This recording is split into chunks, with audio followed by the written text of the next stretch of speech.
नमस्कार दोस्तों। दोस्तों,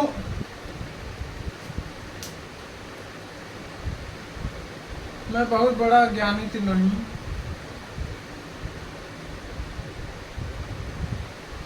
और मैं बहुत बड़ा देश के लिए अभी तक बहुत कुछ दे नहीं पाया।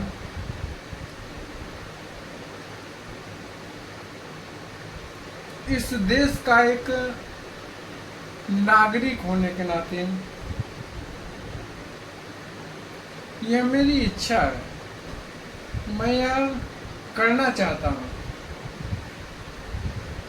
कि हम एक ऐसे देश में रहना चाहते हैं जिसे मान लीजिए कि हम जब अपने टीवी मोबाइलों पर देखते हैं कि यह देश बहुत अच्छा है, इस देश का सिस्टम बहुत अच्छा है, इस देश का कानून बहुत अच्छा है, इस देश के लोग बहुत अच्छे हैं, यह देश साफ सुथरा है, इस देश की संविधान बहुत अच्छा है, इस देश का रहन सहन बहुत अच्छा है, इस देश की लाइफ स्टाइल बहुत अच्छी है। हम सब कुछ अच्छा अच्छा चाहते हैं, हम सब कुछ अच्छा अच्छा चाहते हैं। जब आप जिस देश में जाते हैं, जिस भी देश में अगर अपने घर को छोड़ जब आप दूसरे घर में जाते हैं तो आपको ऐसे लगता है जैसे कि आपको उस घर की व्यवस्था के ढर्रे में चलना पड़ता है। जैसे कि आप कूड़ा कचरा वाले घर में रह रहे हो, तो अगर आप साफ सुथरी व्यवस्था में जाते हैं तो आप भी उसी साफ सुथरी व्यवस्था में रहना पसंद करते हैं, आप उसी घर के माहौल में ढल जाते हैं।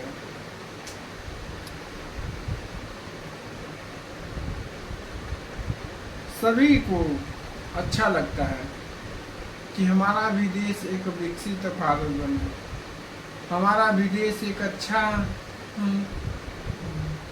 जो कानून का पालन, बिना करप्शन वाला देश, हमारे देश के नेता ईमानदार हों, हमारी जो पॉलिसीज़ हों वह हर किसी पर अप्लाई की जाए, हमारा कानून हर किसी के लिए समान हो,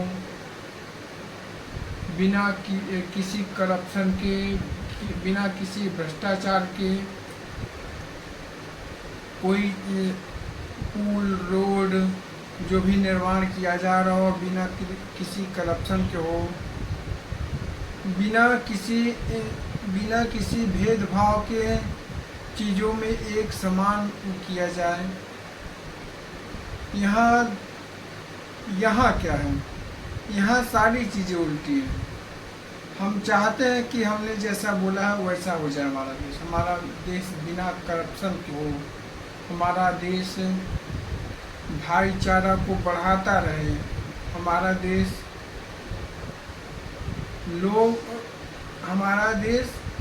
हमारे देश की पार्टियां लोग एक दूसरे में लड़वाने का प्रयास करती हैं, हमेशा हिंदू मुस्लिम धर्म की राजनीति करते हैं। बांटो और राज करो, यही हमारे देश की पार्टियों की नीति है। बांटो और राज करो। हिंदू मुस्लिम सिख ईसाई ये सब धार्मिक जो भी धर्म है ये हमारे धर्म नहीं है, ये बांटने का एक जरिया है। जब एक धर्म आ जाएगा उसमें भी जाति देखी जाएगी, उसमें भी ऊंच नीच देखी जाएगी, उसमें भी गरीबी देखी जाएगी, उसमें भी तोल मोल कर चीज़ों को बांटा जाएगा। जो पास होगा उसे अधिक दिया जाएगा, जो दूर होगा उसे कम दिया जाएगा।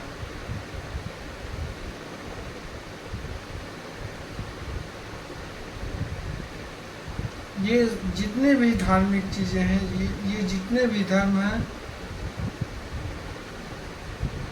हमारा धर्म केवल इंसानियत का है।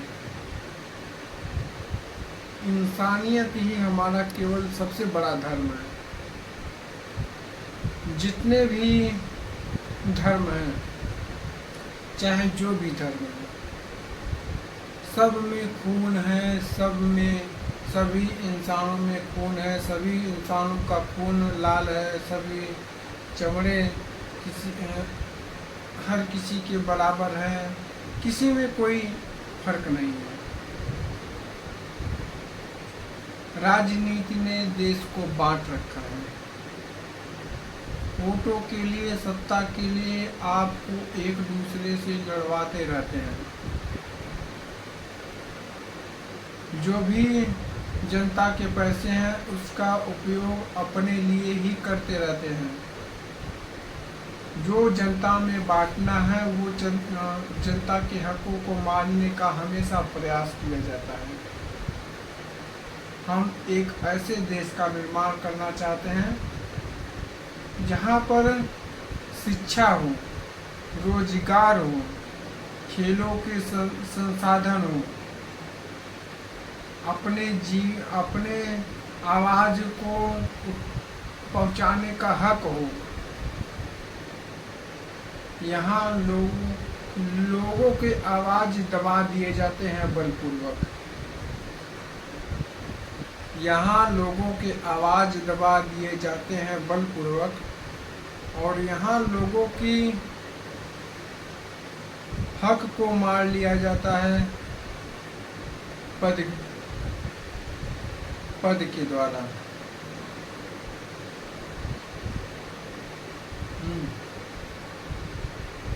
बहुत सी सारी चीज़ें, बहुत सी कमियां हैं। हम एक ऐसे देश में रहना चाहते हैं जहां पर कोई करप्शन न हो, सब की आवाज़ सुनी जाए, किसी भी व्यक्ति में, किसी भी इंसान में कोई भेदभाव न हो। हमारा कर्म ही हमारा लोगों की सेवा है। हमारी इंसानियत ही हमारा धर्म है। एक दूसरे को बांटने का प्रयास हमेशा जारी किया गया। लोगों में एक दूसरे में जहर घोलने का हमेशा प्रयास किया गया। जब कोई सांप किसी व्यक्ति में जहर घोलता है तो उस जहर का असर होता है। जब वह लंबे समय तक उस इंसान में रहा तो वह जहर का असर करेगा ही करेगा।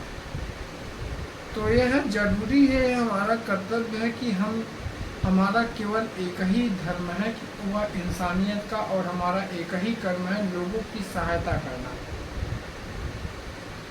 लोगों की सेवा करना। जो आवश्यक हो, जिसको आवश्यक है, लोगों की सहायता करो। और हमारा भी कर्तव्य है कि हम लोगों की उतनी ही सहायता लें जितनी की ज़रूरत है। हमारा ये भी कर्तव्य है कि हम दूसरे की सहायता पे हमेशा अपने जीवन को न पालें, अपने दूसरे की सहायता पे। लेकिन जो सहायता हमें मिल रही है, हम उस सहायता को और लोगों में आगे बढ़ाएं। अगर किसी भी व्यक्ति को डोनेशन मिल रहा है, लोग दूसरे की सहायता कर रहे हैं, तो वह आपको जो मूलभूत सुविधाएं हैं उस सुविधाओं को पूरा हो जा रहा है, तो उसे आगे बढ़ाएं।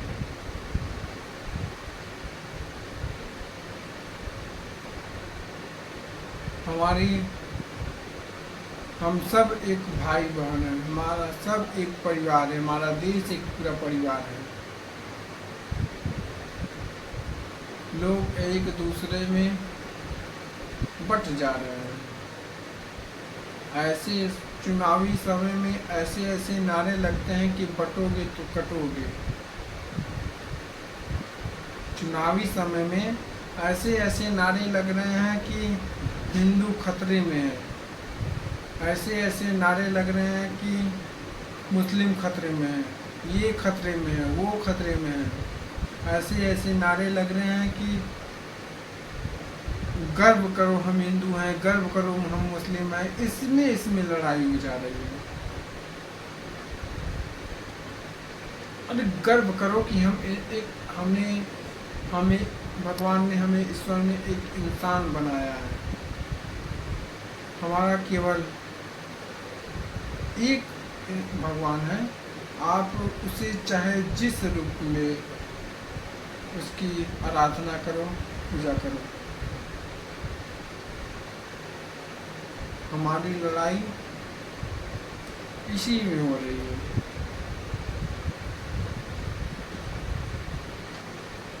एक दूसरे को लड़ाना ही उनकी जीत है। आपको लड़ाकर आप पिछले दरवाजे से आपके हक को मारा जा रहा है।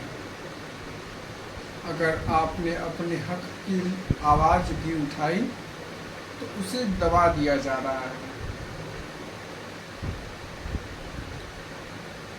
इसे बदलना है, इसे बदलना है। जब भी कोई राजनेता, कोई नेता आपकी जाति पूछे, आपकी जाति और धर्म के बारे में बोले, जो भी व्यक्ति हो, चाहे जो भी हो, जो भी एक दूसरे में भेदभाव करना सिखाए, उसकी आवाज़ नहीं सुननी है। जो भी पैसे लेकर बांटने का प्रयास करे, पैसे देकर आपके वोट के अधिकारों को छीनना चाहें, हम अपनी मेहनत की कमाएंगे। किसी के पाले हुए हम चाटुकार नहीं है कि हम आपके पाले हुए चाटुकार हैं। जो आप कहेंगे हम उसे ही करेंगे। हम अपनी मेहनत से कमाएंगे, आपके दल्ले नहीं हैं हम।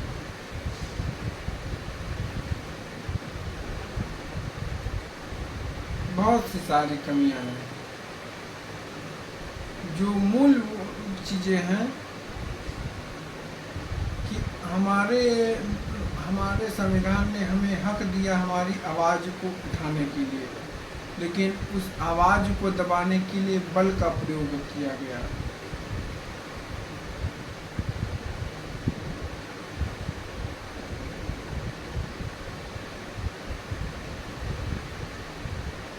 हमारे साथ कई देश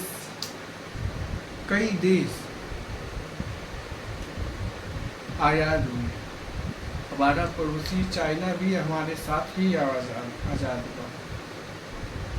हमारे साथ हमारा देश, हमारे पड़ोसी भी हमारे साथ आज़ाद हुए। और टीवी पर तुलना किससे की जाती है? पाकिस्तान से की जाती है। चाइना से नहीं की जाती है, पाकिस्तान से की जाती है। जब मीडिया भी बिक जाए, तब आप सोच सकते हैं कि किस तरह से आपके मन को मारा गया, आपके हकों को मारा गया। आज चाइना अमेरिका से तुलना करता है। आज चाइना अमेरिका को तुलना नहीं, आज चाइना अमेरिका से टक्कर ले रहा है।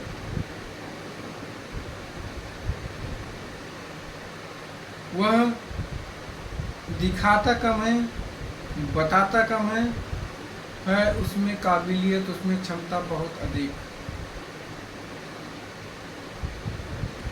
तो सबसे जरूरी है कि सबसे पहले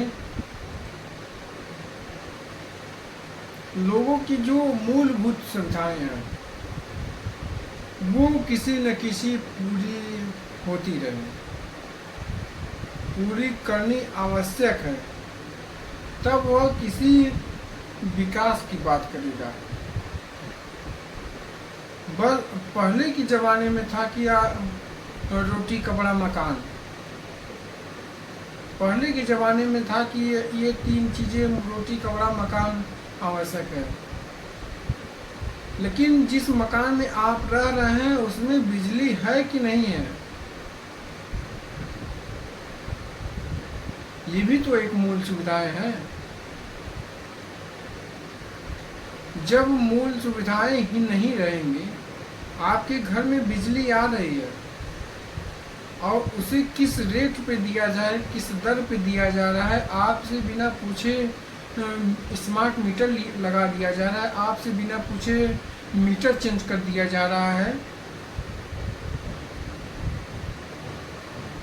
कम से कम हमारे घर में जो चीज़ें चल रही हैं, हो रहा है सरकार के द्वारा, कम से कम उतना तो अधिकार होना चाहिए कि हमारे घर में मीटर कौन सा लगेगा।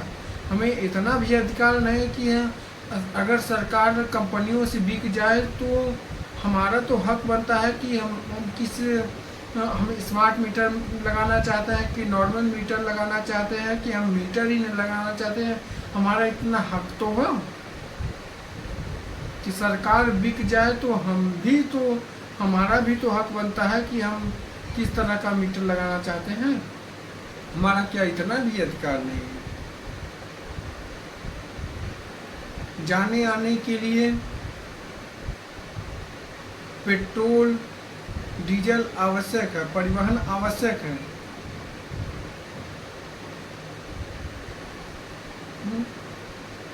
जाने आने के लिए परिवहन आवश्यक है, लेकिन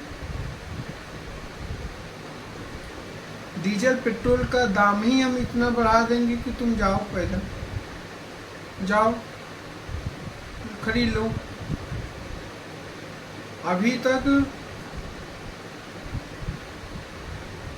किसानों से जो खरीदा जा रहा था, एकदम शुद्ध चावल, शुद्ध गेहूं, जो भी चीज़ें सरकार द्वारा खरीदी जा रही थी वो शुद्ध। अगर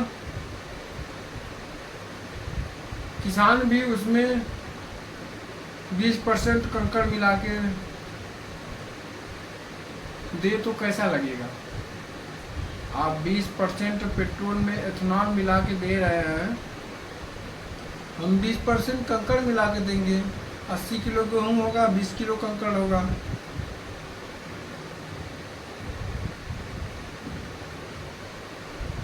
उसे छाट कर साफ करके दीजिए लोगों को।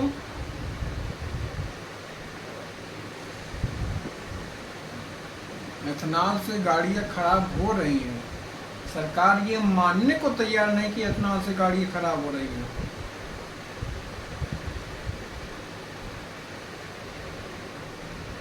सरकार ये मानने को तैयार नहीं कि एथेनॉल से गाड़ी खराब हो रही है।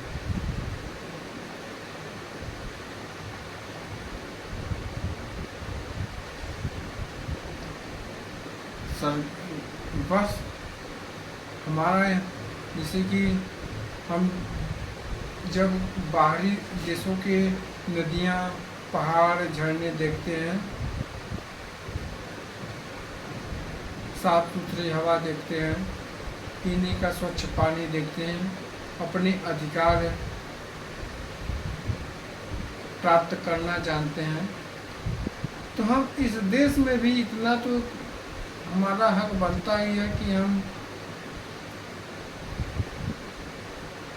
हजारों करोड़ों रुपए गंगा नमामि गंगे के प्रोजेक्ट में लगा दिया गया। हजारों करोड़ों रुपए। क्या गंगा साफ हुई? यमुना साफ हुई? मीडिया भी इससे नहीं उठाएगा, लेकिन हमारा भी कर्तव्य है कि हम गंगा में बड़ी बड़ी कंपनियां जो सीधे गंगा जी में प्रवाहित कर दे रही हैं अपने सीवेज का पानी, अपने डैम, अपने नदी नाल, अपने नालों का पानी, तो सरकार का यह दायित्व बनता है कि उसे वह रोके और उसे कंपनी को हिदायत दे कि वह उसे साफ करके, प्योर करके, साफ लगा के तब उसे गंगा जी नदियों में छोड़े। यह दायित्व बना रहे। ये हमारा कर्तव्य है कि, या फिर जितनी भी कंपनियां हैं, आप दिल्ली की तरफ जाएंगे, यमुना, बाप रे, नाला हो गया है पूरा। यमुना नाला है पूरा एकदम। जैसे ही दिल्ली की तरफ जाएंगे, यमुना पड़ेंगी, और पूरी गंदगी, पूरी गाजियाबाद, जितनी भी कंपनियां हैं, मेरठ की कंपनियां हैं, सारी गंगा जी में प्रवाहित हो रहे हैं गंदगी का पानी।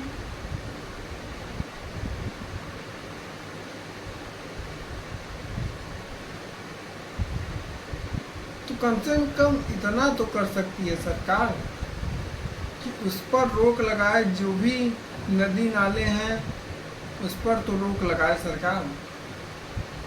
और लोगों को भी यह हिदायत देना चाहिए कि अगर आप गंगा जी में कुछ भी प्रवाहित करना चाहते हैं, कुछ भी फेंकना चाहते हैं, तो ना फेंकें। गंगा जी में गंदगी किसी भी प्रकार से अगर नहीं करेंगे, तो जिनके हाथ पैर नहीं है वह अपने आप को शुद्ध साफ खुद ही कर लेगा।